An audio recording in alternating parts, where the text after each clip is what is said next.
This is a Chirpbot. It is an essential bot in the clarity stations that make up the sectors of the floating city of Sisana. They help to transport system servitors across the different modules that make up a clarity station. Now let's unpack all that into small digestible chunks without belly flopping into the deep technicalities. Sisana is a floating city divided up into 4 sectors. Think of sectors like the states of a nation. Each sector, or state, has a few clarity stations. These clarity stations help keep their respective sector running and functioning smoothly. They contain control nodes, which are like access points into the functionalities of each sector to gain access to things like automated doors, the cooling or heating systems, the security systems. These stations also contain data storage systems called vaults, which hold surveillance data amongst other things. These stations also contain a system to turn waste into multi-functional resources called clarity units. These are the clarity stations, an integral component of the story, as the player will be spending most of the time in the stations. The system servitors, such as the mazes, are the workers that keep a clarity station running.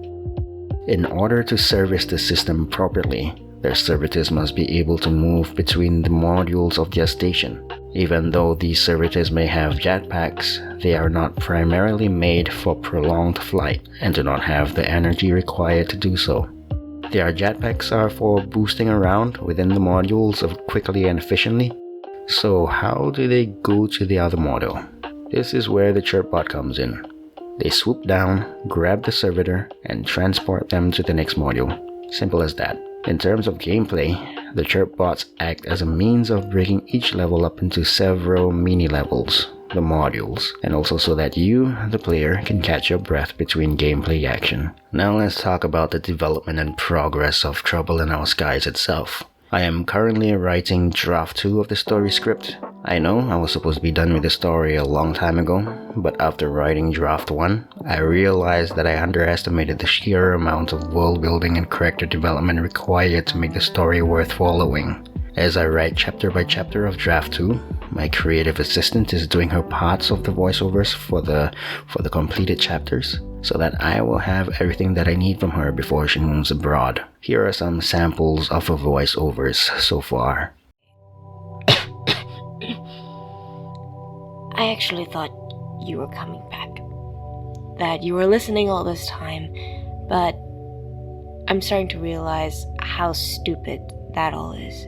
That's no way to talk to your dead best friend.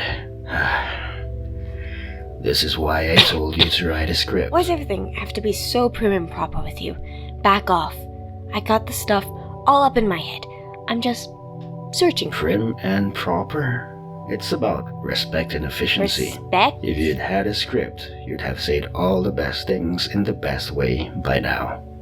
We'd get done quicker, and Bjorn can move on with his reclamation runs. But now, we're all stuck here while you fumble through your speech. You're so worried about the reclamation. You can't even see how hard this is for me. You just want to speed it up, get it over and done with. It's not about respect. It's always just about hurry do this, hurry do that with you. And if it was really so important, why didn't you write the script yourself? Never even met him. And anyways, right now, it's about you and... Okay then. Shut up and let Alright, me... okay, fair enough. Go ahead then. Okay, Right now, I am gunning to get all of her voiceovers done. That is to say, I have to finish the script first. So that's where all my attention has been going. And I am not sure when it will be done, except that the deadline is before January 7th, 2026, which is when she will be leaving. So I am also unsure when the next DevLog is going to be, because I may have nothing to show until I can start working on the game itself. However, if you're interested in learning more about the story, even though I don't have much to show in terms of aesthetics, I'd be happy to make a spoiler-free story or lore-focused devlog. Or if you want to learn more about my asset creation process, let me know in the comments what you want to see next. This concludes devlog 2. See you in the next one.